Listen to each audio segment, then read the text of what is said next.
section 2. Um, the video in chapter 2, or in the section 2, or part 2, I guess is the most accurate way of saying it. Part 2 will cover this initial question a little bit more and in detail.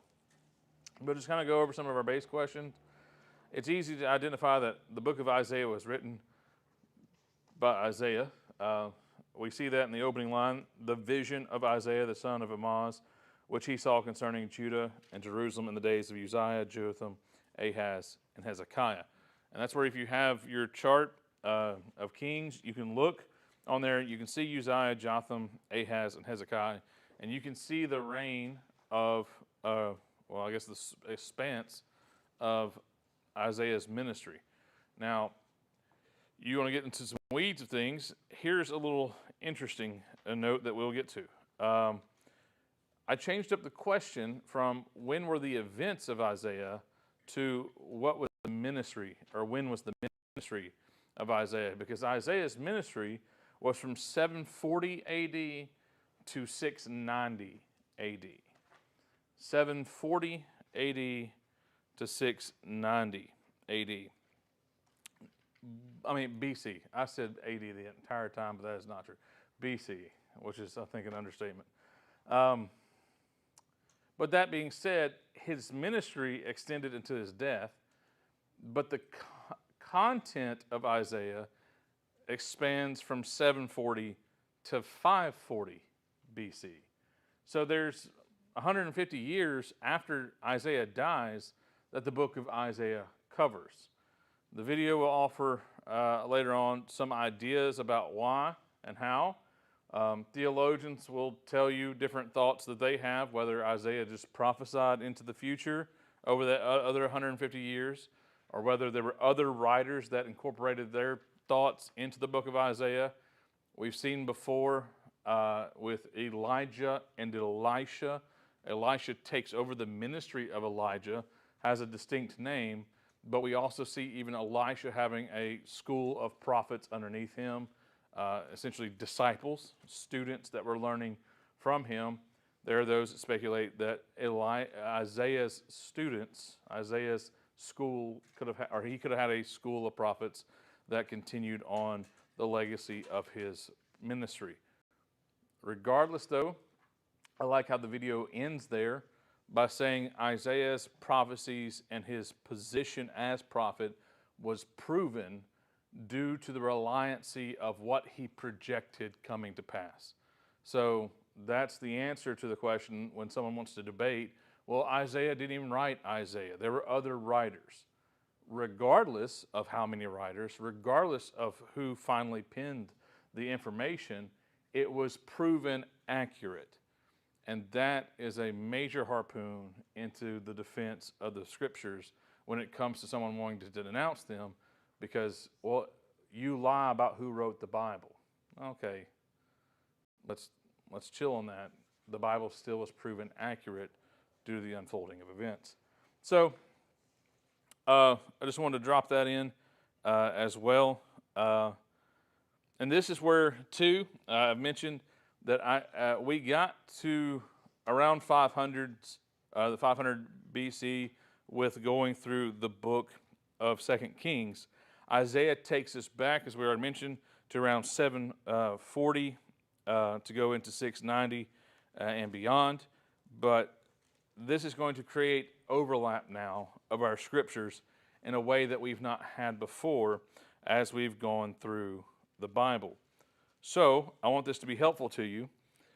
Other prophets that ministered during the time of Isaiah were Hosea, for instance. Micah was another one of the prophets in terms of those who ended up writing content that made their way into our Old Testament. Hosea and Micah were two other prophets during the same time period as Isaiah. There were more, but as for literary prophets, these were just two of them. So there's, like I said, it covers a lot of the same content. In the future, when we get to those books of Hosea and Micah and we go through it, we're going to hear similar thoughts, similar themes. Even when we get to Jeremiah, we're going to hear some similar stuff because he ministered during a close time as well. And we've already discussed the book of Isaiah is an expansive book, covers about 200 years. But the other beautiful thing about Isaiah, it's the most quoted or referenced book throughout the entire New Testament, making some 400 plus references or direct quotes in the New Testament. So it is a highly referred to book. It is a highly referenced book. It's a highly quoted book. But it's referenced or quoted over 400 times in the New Testament. When we get to the layout of the book, I do find it interesting. I followed, like I said, I combined about 3 different outlines from trusted sources and doing my own research to try to make it what it is for you. And it turned out to be about 10 sections. If you look at their little roadmap, it's going to fall very similar in line. I was looking at it, and it wasn't even one of the sources I used. So I love seeing the consistency amongst the different individuals who've compiled these things. So, because Unit 1 and 2 for us is the first 12 chapters, which is their first whole section altogether. And we just broke it apart a little more than they did. Remember, they're trying to fit the entire book in one frame. We have a little bit more room. So, but the first unit covers the first 6 chapters for us in our outline. Given its size, I do want to do the service of giving you what Isaiah is and what it's about, but I don't want to spend as much time as we normally would on a smaller book. But Unit 1, we call the beginning of prophecy for, I think, obvious reasons. It's got to start somewhere, and we start in chapter 1. We've already read verse 1, how it was the vision of Isaiah, the son of Amoz. This is actually not the first time we see Isaiah in Scripture. We saw him mentioned in the book of 2 Kings. But this is the vision or the prophecy related to Isaiah, the son of Amoz, concerning Judah and Jerusalem throughout the reigns of these 4 kings. But it's interesting, his prophecies weren't concerning just Jerusalem and Judah. It was primarily Jerusalem and Judah, because he spoke, as the video mentioned, not only of Israel, but of surrounding nations as well. He prophesied over a large expanse of people, not just the city of Jerusalem and the small subnation of Judah at the time, or the kingdom of Judah at the time. He spoke concerning nearly a dozen, I think, different people groups later on. It starts, though, in chapter 1 with the condemnation of Judah, which is why in verse 1 it makes that mention towards Judah and Jerusalem. If we remember our history and the layout of things, Jerusalem was the capital of the divided kingdom, the southern kingdom of Judah. So it was making reference there not only to Judah as a nation, but to Jerusalem, the capital thereof. We also know Jerusalem was an important city outside of that. It was the capital city, but it was the city by which God focused his attention to build the nation of Israel. We got to set that to the side. I've got something interesting I learned this week, and it's not relevant to this, but it pulled out of this, but I can't go there yet. Yes, chapter 1 was about the wickedness of Judah and their condemnation, how they had become a city despised of the Lord, and for many reasons. They said, your country is desolate. God referred to them, compared them to Sodom and Gomorrah in verse 9. And we remember the beauty of Sodom and Gomorrah and what happened to it. It was known for its inherent and continual wickedness, much like the earth was during the time of Noah, and God punished that city with fire and brimstone. He refers to Judah and Jerusalem as, or he said, you are like Sodom and Gomorrah, fully detailing their wickedness. It ends chapter 1 with the focus on a city. And this is going to be language that you're going to see again and again. There's a lot of prophecy throughout Isaiah, and sometimes it may come off a little repetitive because he's repeating the same kind of language to just different people groups, because God's using these languages for reasons. He's saying, you are a city, but you have become unfaithful. You become like a prostitute at one point, and that you ought not to be. In chapter 2, he references a new city, and you see that on the map. You go from the old city that was filled with violence and chaos and sin, to, in chapter 2, a new city which also speaks of the day of the Lord. This is where we get that phrase. It begins a little ways into the chapter, but it also speaks of, he compares the new kingdom that would come, the new layout that would follow in that time as the mountain of the Lord, which is something that we've seen throughout the Old Testament. God is meeting people on mountaintops. We had Elijah doing what on the top of Mount Carmel? Calling down God's presence and God's fire, his judgment there on top of Mount Carmel. God came down, or sent down his power on the top of that mountain. Mount Sinai is an understatement when we're thinking about God meeting with his people on top of a mountain. We see him calling Moses to go up a mountain to look over into the promised land. This is used throughout the Old Testament about a mountain being the pinnacle, no pun intended, of where God meets man. And in the first 5 verses of chapter 2, that language is being used again, saying, it will be a mountain of the Lord. He will establish his house that way on the top of the mountains, but his mountain will be above all other mountains. And you can see why that type of imagery would be used, because if he's saying his mountain is the tallest mountain of all mountains, it stands above everything else. Just like with the language that's used when he says he is the king of the heaven above the heavens. His dome of authority is above everything else. And so it's just this continual language of saying God not just is superior, but he's superior of all. His mountain is the highest of all, above all other mountains. His heaven is above all other heavens. His authority is above all other authorities. And we see that language, like I said, using there. And the more you start seeing, I don't know. So how many of you like cross-stitching? This is the reference I'm going to in my head. You put one thread through the material, it's not going to give you the full picture. But once you get through pulling every thread through, the image becomes more visible.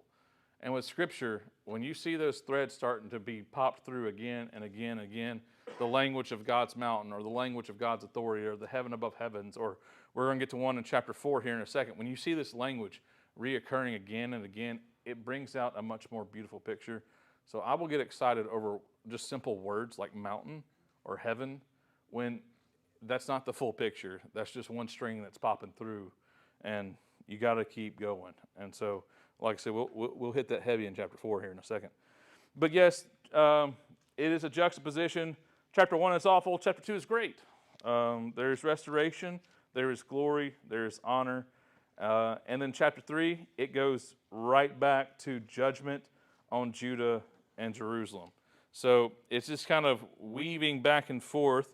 That continues not only in chapter 3, but chapter 4 and chapter 5.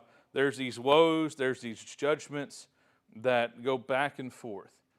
And sown within all of these woes, sown within all of these judgments, things that pop up again, even in the middle, and very beautifully, literally sometimes in the middle. So it's almost like this ramp that's judgment, glory, judgment. So in the midst of every down, there's this massive up that points back to the Lord. This is no different, because in chapter 3, judgment on Judah and Jerusalem. Chapter 5, woes and judgment. Chapter 4, right in the middle, is this usage of a term. It's a phrase that I learned today, prolipsis. It just means a phrase or word that refers to something yet to be revealed. And we get the word branch being used in chapter 4, verse 2. This is the first time we see this word in the context. It is used again later on. We saw it in the video chapter 11 that we will get to. This branch is being referred to as a reference to the Messiah in a way that becomes crucially important, especially when we get to the New Testament, about identifying Jesus as that true Messiah. Chapter 4, verse 2, it mentions the branch. Chapter 11, verse 1, it mentions the branch. Jeremiah mentions the branch. Zechariah mentions the branch.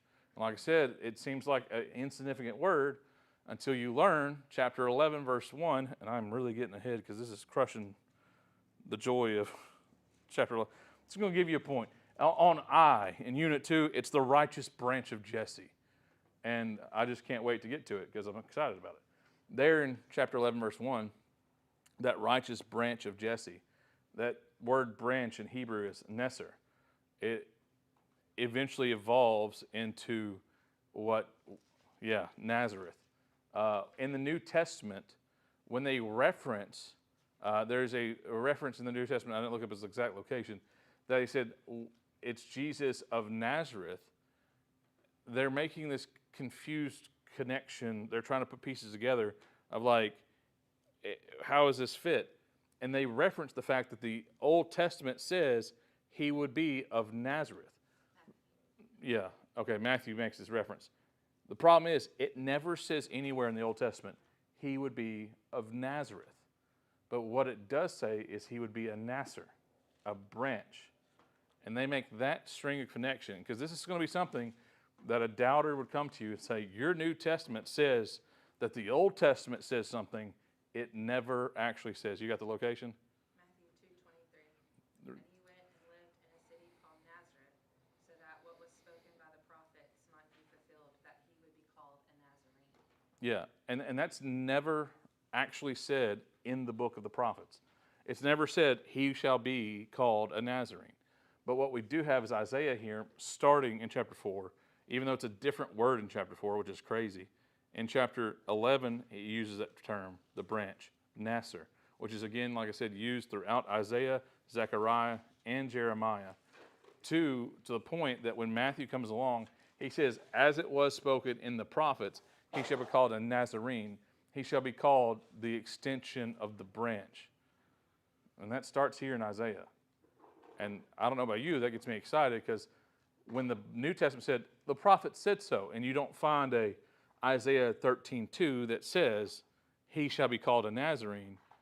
Well, why did Matthew say that? This is why. Because of a word that's used a handful of times throughout the entire Old Testament. This is the first allusion to the idea, though, of him being a branch. It continues on. To read that, though, in the day of the branch of the Lord shall be, in that day the branch of the Lord shall be beautiful and glorious, and the fruit of the earth shall be excellent and comely for those of Israel who have escaped that judgment. But yeah, that's chapter 3 through 5. It's this judgment on Judah with this idea of resilience in the middle. And then chapter 6 is simply just the calling of Isaiah. This is where God brings Isaiah into his presence. He shares with him his vision. And Isaiah has an astounding experience. If you want to bring chapter 6 up, we can read it together. We see it start with, in the year of the Lord, King Uzziah died. King Uzziah's death is a critical time point to base things around in the Old Testament, especially when it comes to the prophets. And he makes that notion because the Jews are going to be aware of that. His audience will be aware of when this happened. But it says, in the year that King Uzziah died, I saw the Lord lifted up, sitting upon a throne, high and lifted up, and his train filled the temple. Above it stood the seraphim. Each one had 6 wings. With 2 he covered his face, with 2 he covered his feet, and with 2 he did fly. And one cried to another and said, Holy, holy, holy is the Lord of hosts.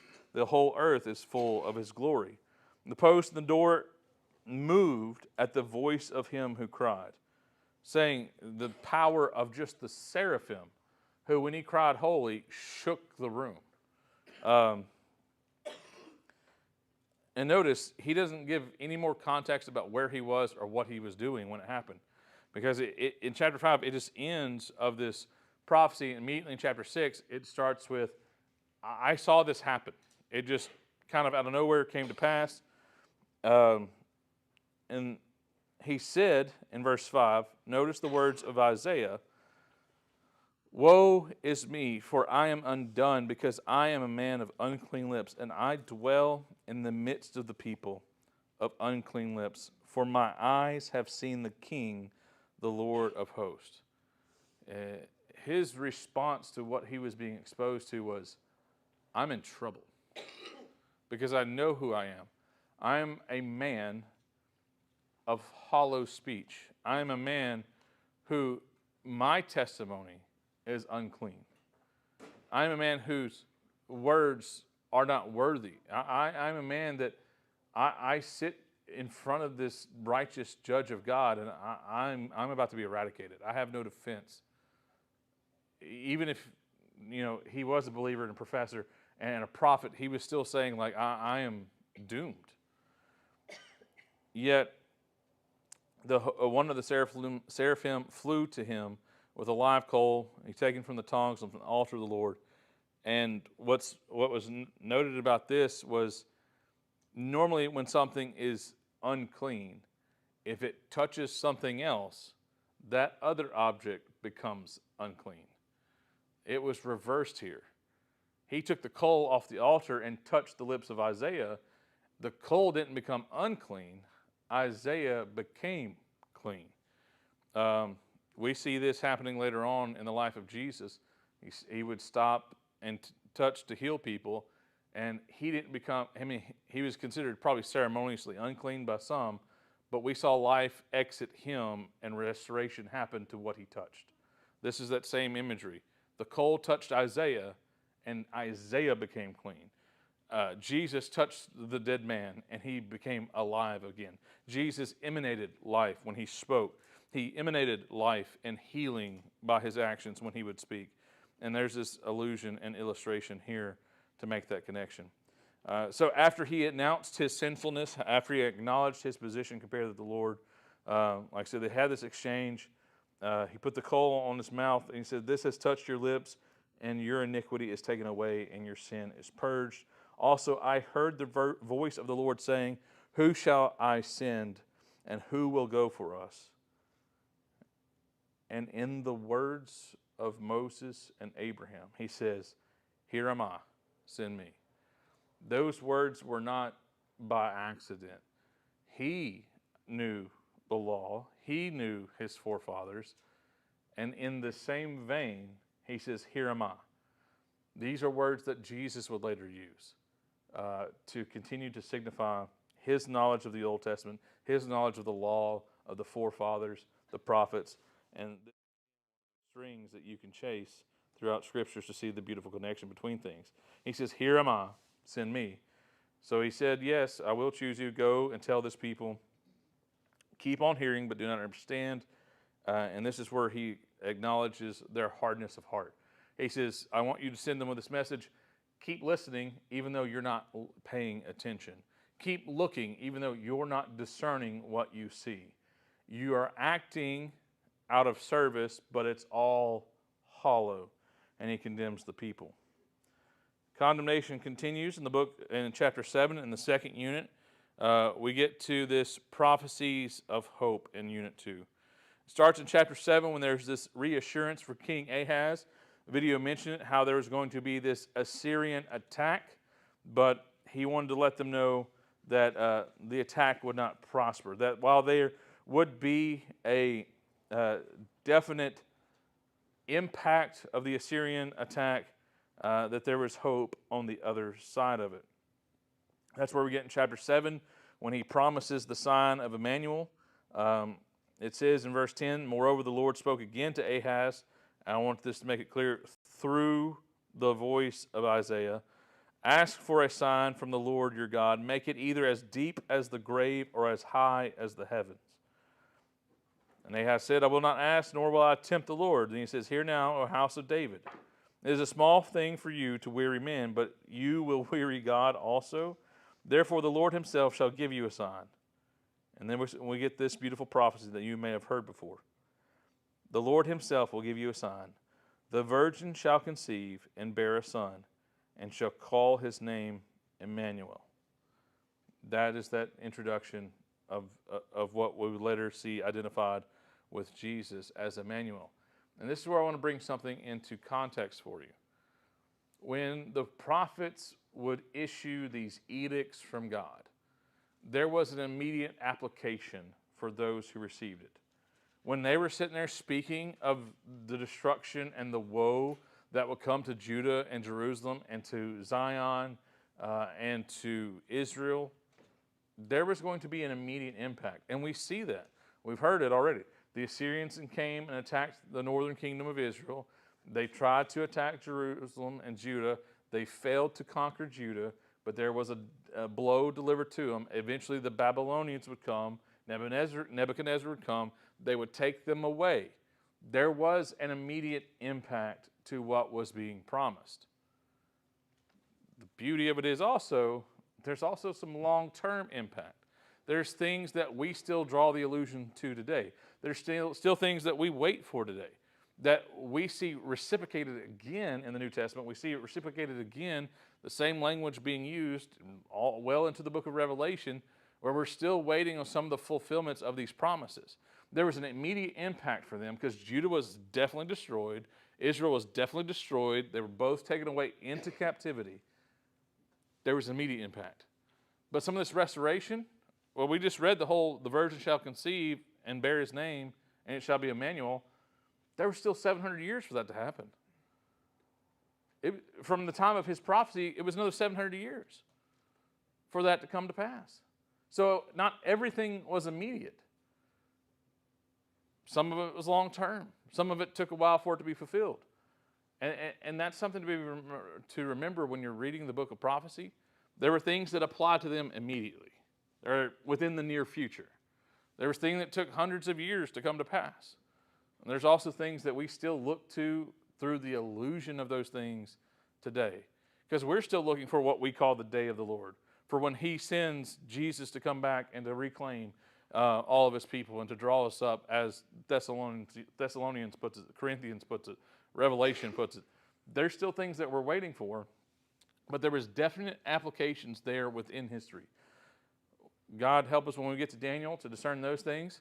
Daniel is one of those. There was a lot of immediate things, a lot of near future things, and there was a lot of far future things. And so it's just one of those things. It takes studying, it takes discernment, it takes wisdom from the Lord. And that's why here when Jesus was saying, keep on hearing but do not understand, or when the prophecy was given, keep on hearing, do not understand, keep on seeing but do not perceive, Jesus would later use a similar language when he said to his disciples, because they said, what does this mean? How can we understand it? He goes, those who seek, they'll find it. But I speak in mysteries because I want people to look. I want people to search. I want them to come unto me and rely on my wisdom, not their own. When it comes to things of prophecy, we have to keep that in mind too. We have to search the scriptures to understand them better. After chapter 7, and like I said, chapter 8, were these prophecies concerning Assyria and King Ahaz, the future king of Emmanuel. We get into chapter 9, which for the first few verses, I titled it A Future Eternal King. And you see that in the first 7 verses. There's just this poem, if you will, this prose about a future king and eternal king. And this is where we get another good Christmas passage right here. For unto us a child is born, unto us a son is given, and the government shall be upon his shoulder, and he shall be called Wonderful Counselor, Mighty God, Eternal Father, Prince of Peace. And of the increase of his government and peace there shall be no end, upon the throne of David and over his kingdom, to order it and establish it with justice and with righteousness from now unto forever. The zeal of the Lord of hosts will perform this. Again, we understand that that was speaking concerning Jesus and his reign. Yet there was a hope for them then, because as you study through the book of Isaiah, while this eternal king is definitely Jesus, there was a king that was going to rise up, that was going to be a mighty deliverer for Israel and Judah, and his name is Cyrus. Well, we're not there yet. He comes later on. Chapter 9, though, then shifts into a condemnation of both Israel and Assyria. And this continues on into chapter 10. When we get to about verse 20, there is another market of hope, if I may call it that. While there's been this judgment is Israel and Assyria, it shifts back to a remnant. Oh, I'm so sorry. Yeah, there you go. Israel and Assyria were judged in those chapters. And you just kind of see it.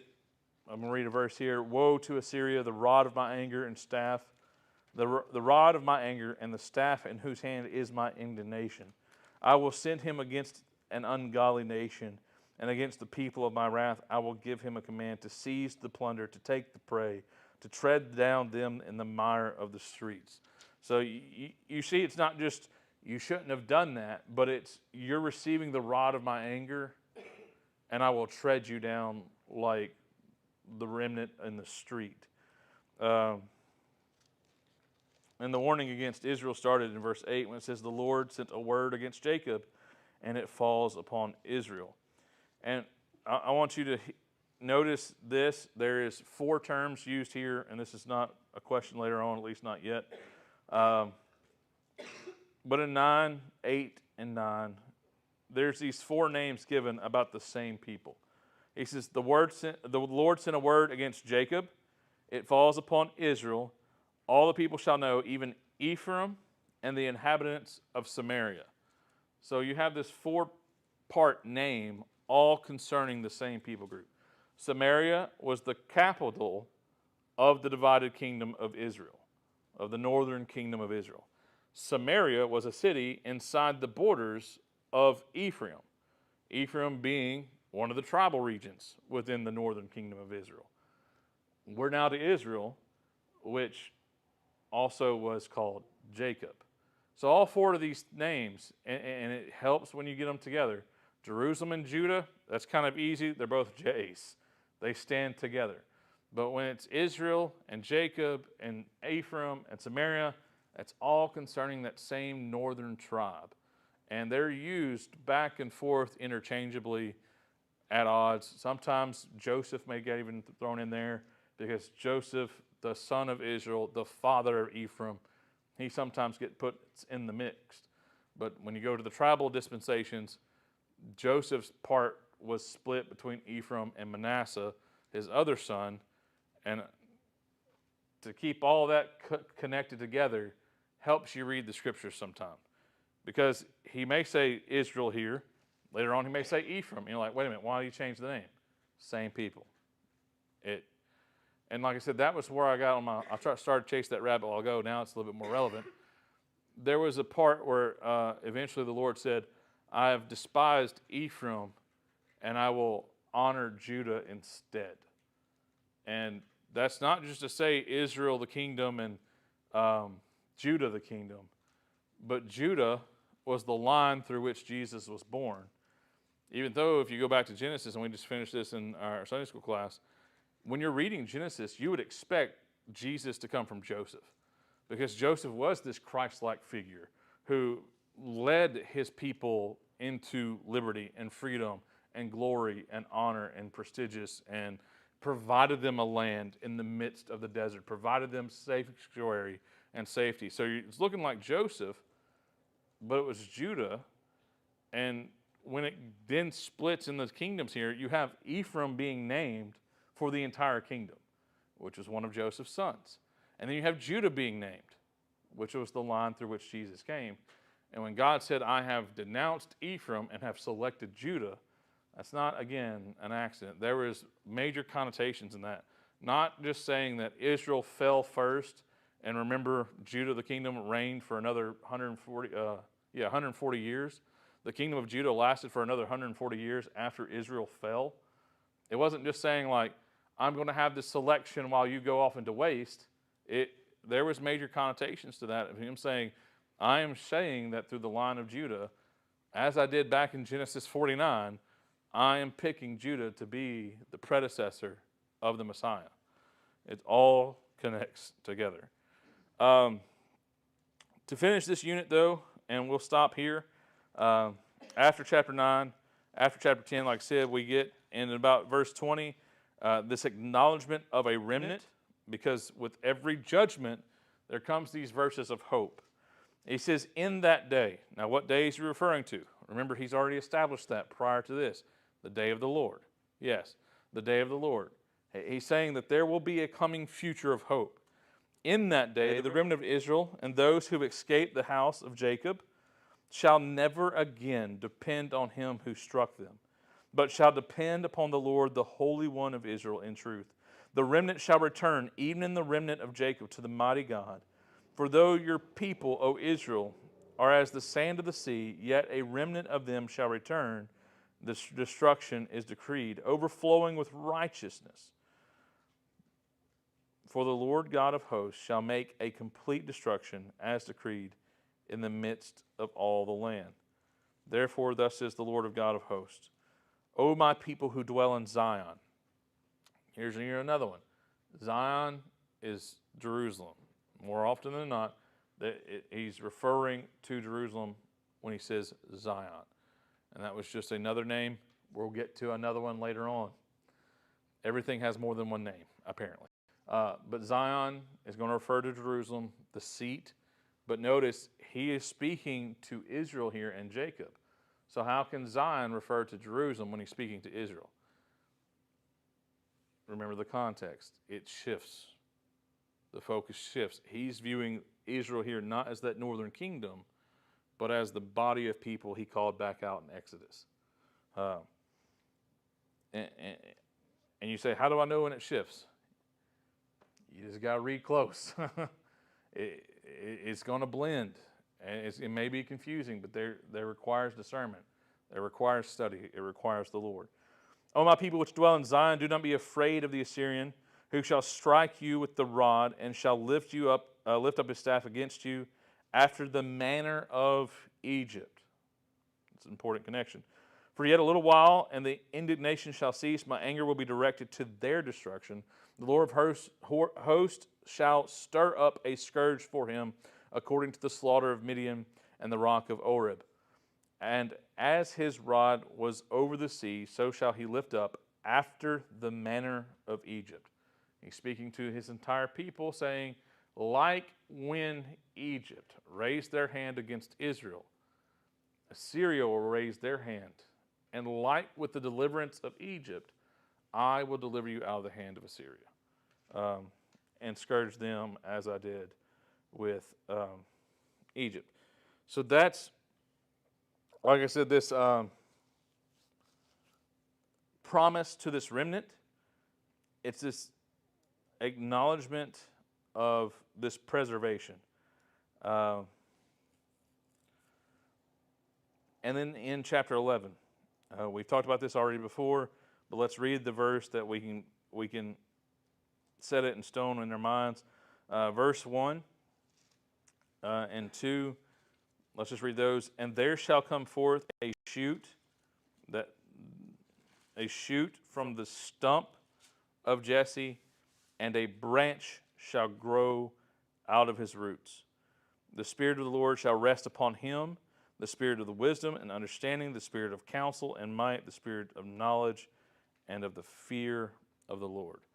And this again is a reference to Jesus the Christ, that he is, or Jesus of Nazareth, that he is the Christ when things come to fulfillment later on. And I'm going to end here on this connection that I made getting ready for this. Later on, in John 15, Jesus is using this branch phrase, except he says, I am the vine, you are the branch. As we talked about this morning, God desires us to be an extension of him. And I don't think that's by accident when Jesus said, I'm the vine, now you are the branch. God used me, raised me as a branch to bring life and to establish a new kingdom.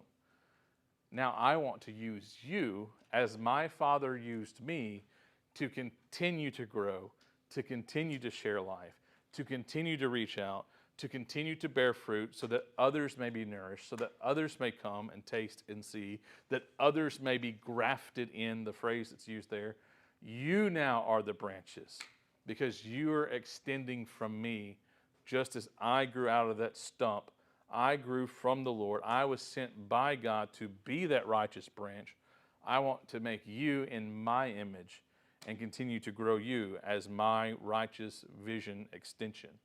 And I thought that was really beautiful when it made connection in my head earlier. So, all right. Any questions? Because fair enough that there are about this chapter or this section in this book so far.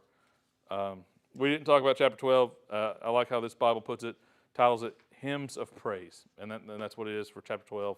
That's why it's coupled together in our outline, chapter 11, chapter 12, the righteous branch of Jesse. Did you say on number 4, how many times in the book of Isaiah referred, quoted, or alluded to? Over 400 times, which is, Over 400. yeah, it's a crazy thing to think about. But you got to think when, and you're going to get, depending on what scholar you look up, they'll probably have a different number.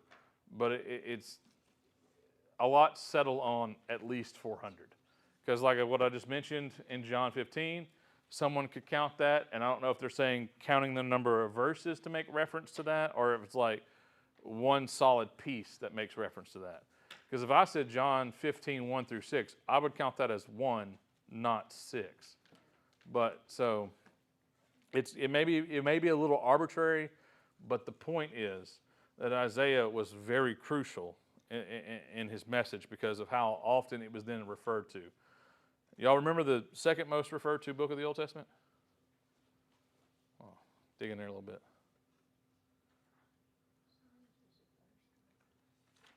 Psalms is, I think, number 3. Oh, we have covered it. It was Deuteronomy. Deuteronomy was the second most. I don't know where Genesis falls on the list.